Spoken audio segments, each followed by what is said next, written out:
The strange disappearance of Sarah Miller. Unsolved cold case. The moment the campus security officer found the open dorm room at Buckfield College was the most shocking moment anyone could imagine. It was 6:15 a.m. on a cold October morning in 2005 when Officer Reeves pushed open the door to Sarah Miller's room. Her bed was neatly made, her books were stacked on her desk, and her favorite blue jacket hung on the chair.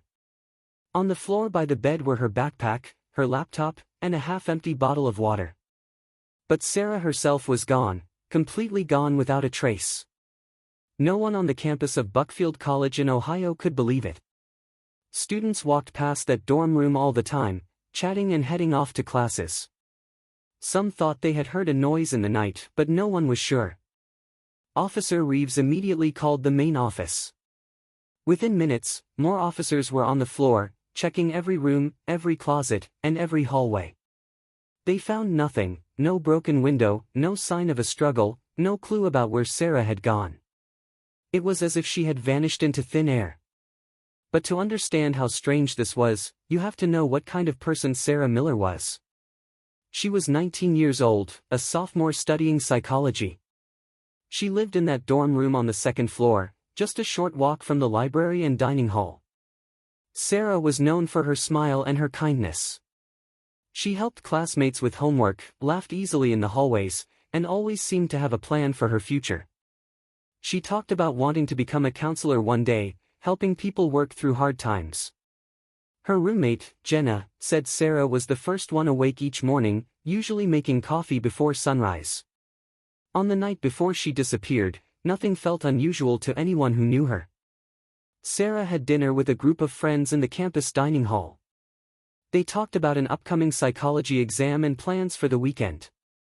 After dinner, she walked back to the dorm with her backpack and chatted with two friends about a class project. They said she seemed normal, happy even.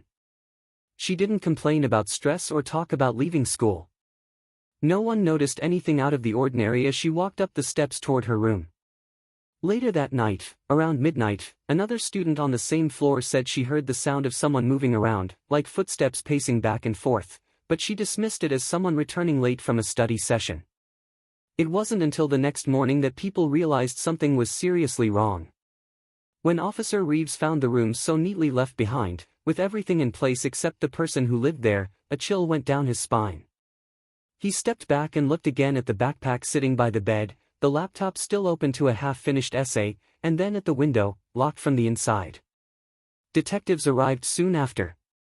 They took photos, dusted for fingerprints, and spoke to every student who lived on the floor. But no one had seen Sarah leave. One detective found a strange piece of paper on her desk, folded under a notebook. When he unfolded it, his eyes widened. It was a torn corner of a map with part of the campus marked in red. The marking led toward the old woods behind Buckfield College, a place students rarely visited after dark. That simple piece of paper changed everything. The detectives rushed outside, calling for search teams, dogs, and volunteers. They headed toward those woods, their radios buzzing with urgency. But just as they reached the tree line, a shrill sound crackled through the air. Someone had found something deep in the woods, something that didn't belong to Sarah, yet pointed straight to her disappearance. The object they found in the woods made everyone freeze. It was a small, leather-bound notebook, partially buried under a pile of fallen leaves near the creek that cut through the dense trees behind Buckfield College. The pages were damp and torn, but inside, there were scribbled notes, some crossed out, some barely legible. What caught the detectives' attention immediately were the words, "I can't stay here forever, they're watching." Officers looked at each other, their faces pale. The notebook clearly belonged to Sarah Miller. But who was they? And how had it ended up hidden in the woods just a short distance from her dorm? The discovery sent a shockwave through the small town of Buckfield, Ohio. Families, students, and campus staff suddenly realized this wasn't just a student gone missing, it was something far more mysterious. News crews began arriving, and soon the quiet college campus became the center of a high-tension investigation. To understand how this happened, detectives had to retrace Sarah's steps in the days leading up to her disappearance. She had been attending classes, studying in the library, and meeting friends like normal. Yet subtle details started emerging as investigators dug deeper. A cashier at the campus convenience store recalled Sarah buying a single bottle of water late one evening, looking around nervously. A classmate remembered Sarah mentioning she felt like someone had been following her on campus, though she didn't specify who. Her friends thought she was joking at the time. Sarah's roommate Jenna added more pieces to the puzzle. She remembered Sarah receiving a series of cryptic text messages a few nights before she vanished. The messages were vague, sometimes just a string of numbers or a single word, "Go, soon, safe." Jenna didn't understand them and assumed they were from a friend playing a prank. But in hindsight, those texts hinted at a sense of urgency and fear that no one had noticed at the time. Detectives also looked into Sarah's personal life outside the campus. They found that she had a part-time job at a small bookstore downtown.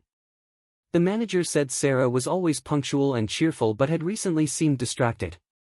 One evening, she had left abruptly, saying she had urgent matters to handle.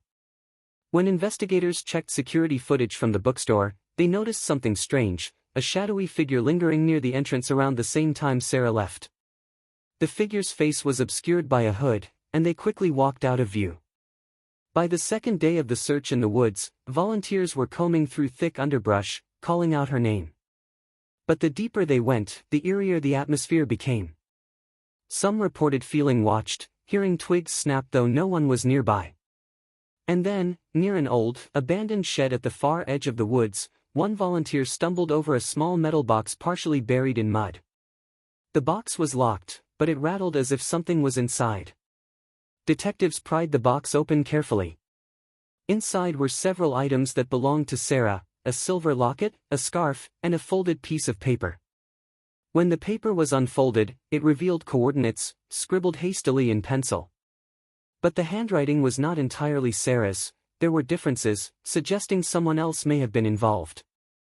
The coordinates pointed to an old industrial warehouse on the outskirts of town, a place that had long been abandoned and rumored to be dangerous.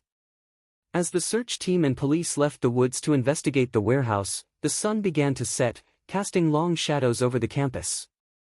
A chilling silence fell, broken only by the rustling of leaves and distant calls of birds. No one knew what they would find at the warehouse, but the tension was thick, and then, as they reached the edge of the building, a sudden scream echoed from inside. The team froze in terror, the warehouse doors swinging slightly in the wind. Something, or someone, was inside, moving in the darkness, and it was clear that whatever awaited them would change everything they thought they knew about Sarah Miller's disappearance. The scream echoed through the empty warehouse like a warning. Detectives and volunteers exchanged anxious glances. Flashlights cut through the thick shadows inside the building, revealing broken crates, rusted machinery, and graffiti-covered walls. Nothing seemed out of place, until a faint metallic clatter came from a corner near a stack of old barrels. Someone, or something, was moving. Detective Morales signaled for silence as he crept forward, flashlight trembling in his hand. Behind him, officers swept the beams across the floor, scanning for any sign of life. Then, a sudden movement caught the corner of Morales's eye, a piece of cloth fluttered in the darkness. He froze, heart pounding. It was Sarah's scarf, the same one from the box found in the woods. It was draped over a crate, as if someone had placed it there deliberately.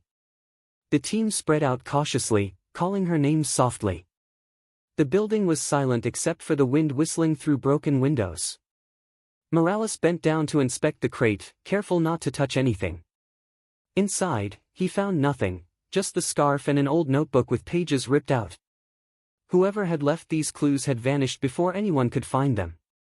The realization hit: this was no ordinary disappearance. Sarah Miller had left breadcrumbs for someone, or someone had left them for her.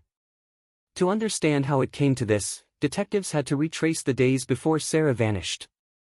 Her life had seemed normal on the surface: classes, friends, late-night study sessions in the library. But small details began to emerge.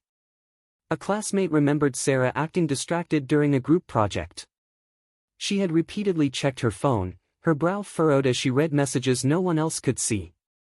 Another student recalled overhearing her say she felt watched while walking across campus, though she laughed it off when asked about it. Further investigation revealed Sarah had recently started volunteering at a local youth center downtown.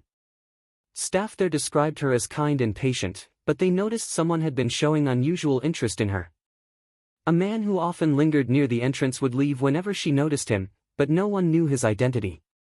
Security cameras in the area were sparse, and what footage existed was grainy. Still, the patterns were unsettling. The stranger seemed to appear whenever Sarah was alone. As the detectives examined the warehouse further, they discovered a hidden trapdoor beneath a loose wooden plank. Morales pried it open, revealing a narrow, dusty staircase that descended into pitch-black darkness. A chill ran down everyone's spine. The thought of venturing down into unknown depths where someone, or something, might be waiting was terrifying. Suddenly, one of the officers pointed to a small note stuck to the wall near the trapdoor. Written hastily in pencil were the words, "Don't go down, they are not alone."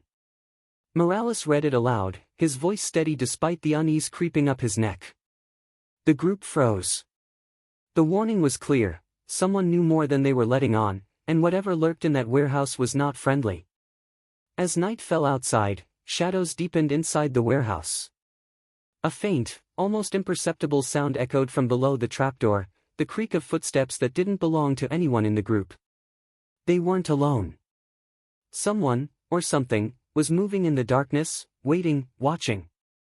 And then, from the staircase below, a muffled whisper reached their ears, "Sarah." The detectives exchanged terrified looks. Their worst fears were confirmed: the warehouse was not empty, and the mystery of Sarah Miller was about to become even more dangerous. Whatever was down there had waited a long time to make itself known, and now, it had. The whisper echoed again, low and chilling. "Sarah." Detective Morales gripped his flashlight tighter, every instinct screaming that they weren't alone. The staircase groaned under the weight of cautious footsteps as he led a small team down into the darkness. The air was thick, damp, and smelled faintly of mold and rust. Shadows danced across the walls as their lights swung, revealing crates and broken furniture strewn about, but nothing moved, nothing visible. Then, a sudden sound, a metal clang, came from the far corner of the basement. Officer Kim aimed her flashlight toward it and froze. A pair of shoes, small and muddy, sat side by side in an otherwise empty space. Morales stepped closer, heart hammering. The shoes were Sarah's. They had not been there the night before, when the initial search team had inspected the basement. Whoever had left them had done it recently. The discovery reignited panic and fear among the group. Each officer's radio crackled with static, making communication difficult. Morales motioned for silence, then noticed something else: faint scratches on the wall leading deeper into a pitch-black tunnel beneath the floorboards. They looked deliberate, as if someone, or something, had dragged itself along the narrow passage. The team hesitated. No one knew where it led, or if Sarah was still alive. To understand how this disappearance could happen, investigators had pieced together Sarah's last known movements. On the evening she vanished, she had gone to the library to return a psychology book. The security guard remembered seeing her leaving around 10:30 p.m., carrying her backpack. She never made it back to her dorm. Witnesses reported seeing a hooded figure near the entrance of the library, but no one could identify the person. A street camera across the way captured only a shadow moving alongside hers, a silent, unexplained presence. Further digging revealed Sarah had recently confided in a close friend, Lily, about feeling uneasy on campus. She mentioned receiving messages from an unknown number, warnings she didn't understand. Lily assumed it was a prank, but after Sarah disappeared, she handed over her phone records to investigators. The messages were strange, just short, cryptic phrases and random numbers. None of the senders could be traced. Back in the warehouse, Morales and his team followed the scratches into the tunnel, flashlights illuminating every inch. The air grew colder, heavier. Suddenly, a faint noise echoed ahead, a soft thump, then a dragging sound. The team froze, listening intently. Then, from the darkness, a muffled cry rang out. It was distant, distorted, almost like a voice calling for help, or warning them to turn back. Morales signaled to proceed slowly, and they moved forward inch by inch. The tunnel seemed to twist and narrow, and the beam from the flashlights barely reached the walls. Then, without warning, a sudden gust of wind slammed the exit above shut, plunging the team into near-total darkness. Panic rippled through the group. Radios crackled with static, voices overlapping in alarm. They were trapped, deep in the unknown. And then, just as they tried to steady themselves, a faint, unmistakable sound reached their ears, the flutter of pages. Somewhere in the tunnel, a notebook, Sarah's notebook, was opening and closing by itself, as if someone invisible were reading it. The letters scratched across the torn pages were partially legible. "They took me, don't follow." The detectives froze, realizing the full weight of the situation.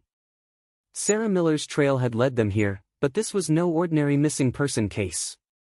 Someone, or something, had been controlling every clue, every breadcrumb, every path she took. And now, in the dark beneath the warehouse, it became horrifyingly clear: the person responsible, or the force behind her disappearance, was still here, and they were not done. The flashlight beams swung nervously across the tunnel as a sudden, violent clatter erupted ahead. Something heavy had been dropped, or moved, and it sounded like it was coming straight toward them. The team braced themselves. Whatever was lurking in the shadows, waiting for decades perhaps, was finally revealing itself. And in that moment, the unsolved mystery of Sarah Miller reached a terrifying new peak, one that might never be explained.